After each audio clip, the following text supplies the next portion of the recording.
Yes. Hello? Yes, this is Jackie speaking.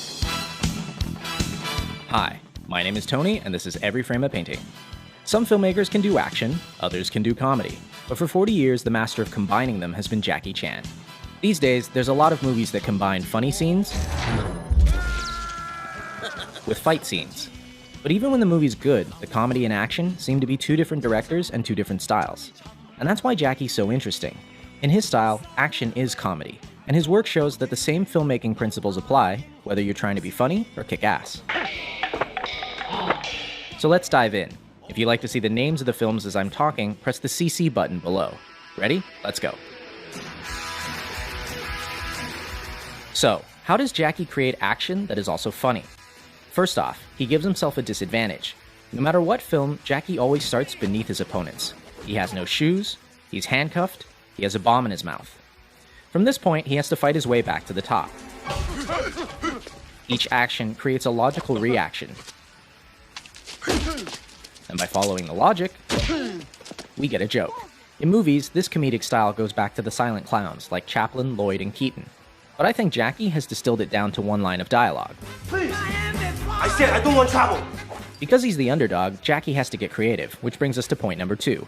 He uses anything around him. This is the most famous aspect of his style. Take something familiar, do something unfamiliar. I've seen him fight with chairs, dresses, chopsticks, keyboards, Legos, refrigerators, and of course, not only does this make each fight organic and grounded, it also gives us jokes that couldn't happen anywhere else.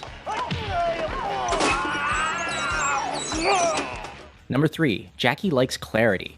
He doesn't do dark scenes where everything is color-corrected blue. If his opponent wears black, he wears white. And if his opponent's in white, then he's styling. His framing is so clear that in every shot, he's setting up the next bit of action. Here, even though we're watching the stuntman, 2/3 of the frame is the staircase.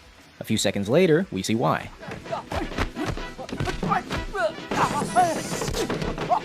He keeps things clear by rarely using handheld or dolly moves. Like an American movie, you can see there's a lot of movement.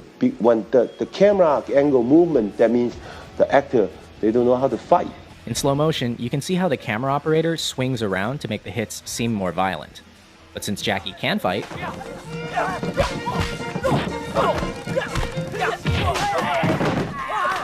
I never move my camera. Always steady, wide angle. Let him see I jumping down, I do the flip, I do the fall. When you shoot this way, everything looks more impressive because action and reaction are in the same frame. Notice how you can always see Jackie, the car, and the wall at the same time. But a similar stunt from Rush Hour 3 never includes all of the elements in the same shot, and it doesn't work. The same principle applies to comedy. This shot, directed by Sammo Hung, shows us the punch, the bad guy's face, and Jackie's face all in one. Now check out the same gag in Shanghai Noon. Here, action and reaction are separate shots. It kinda works, but not nearly as well. Why don't more directors do this? Because of number 5. They don't have enough time. Jackie is a perfectionist, willing to do as many takes as necessary to get it right. And in Hong Kong, he's supported by the studio, which gives him months to shoot a fight. And the most difficult thing is when I throw the fan and coming back, more than 120 tick. Those kind of scenes, oh, Jackie, good. It's not good. You can do it. Except, do you have the patience or not? When I rewatch his work, these little things are the ones I'm most impressed by. He doesn't need to do them and they eat into his budget, but he still does them because he wants to. And it's that going above and beyond that I respect and admire. But in America, they don't allow you to do that, because the money just poof, poof, poof, poof. And his American work is missing something else. And there's a rhythm also into the way that the shots are performed and also the way they're edited. And Jackie said something very interesting that, that the audience don't know the rhythm's there until it's not there. Jackie's fight scenes have a distinct musical rhythm, a timing he works out on set with the performers. Ready, action, stay where you are. Stay where you are, don't chase me. Boom, boom. Then, boom, see? Everybody looks good. Even experienced martial artists have trouble with it. In his earliest films, you see him learning the timing from Yuan Heping, and it's very much like Chinese opera. But by the mid-80s, working with his own stunt team,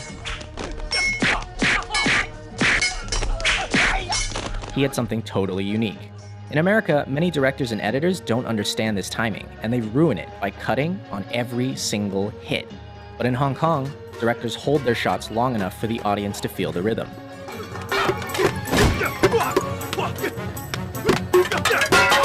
The most important part is editing. And most of the directors, they don't know how to editing. Even the stunt coordinator, they don't know how to editing. Hong Kong directors like Jackie and Sammo cut a particular way. In the first shot, you hit your opponent in the wide. In the second shot, you get a nice close-up. But when you cut the shots together, you don't match continuity. At the end of shot 1, the elbow is here. At the beginning of shot 2, it's all the way back here. These 3 frames are for the audience's eyes to register the new shot, and they make all the difference. I'm start from here, here. But 2 shots combined, this is a zone. That's power. In other words, show it twice, and the audience's mind will make it one hit that's stronger. By contrast, modern American editing doesn't show the hit at all. At the end of shot 1, the leg is here. At the beginning of shot 2, it's in the same place, going backwards. But because they cut at the exact frame of the hit, it doesn't feel like a hit. A lot of people think this is because of the PG-13 rating, but even R-rated films do this now. It looks like a bunch of people flailing around, instead of a bunch of people getting hurt.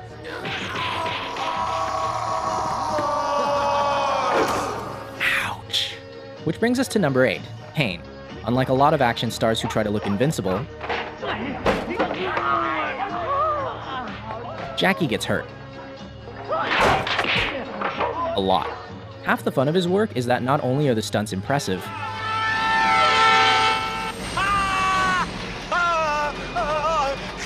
there's always room for a joke. Pain humanizes him, because no matter how skilled he is,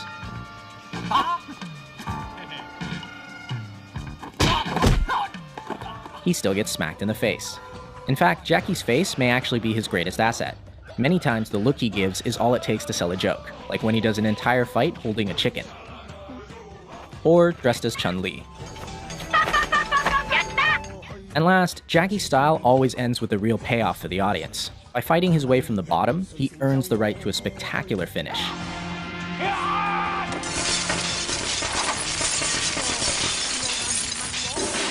He doesn't win because he's a better fighter, he wins because he doesn't give up. This relentlessness makes many of his finales really impressive and really funny.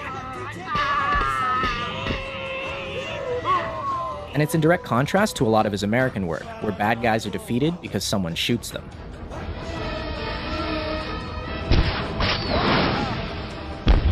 Come on! But most of all, I think Jackie's style proves something. Action and comedy aren't that different. In both genres, we want to see our best performers. And I think a lot of modern action directors are failing completely. These actors are skilled artists, some of the best in the world. Why are the directors so unskilled? Why am I paying money to not see the action? Whatever you do the best you can, because the film live forever. No, because you know that they're raining and the actor don't have time. I said, would you go to every theater to tell the audience? No, the audience see on the theater, good movie, bad movie, that's all. Exactly. This work will last. And on that note, I leave you with the greatest death scene in film history.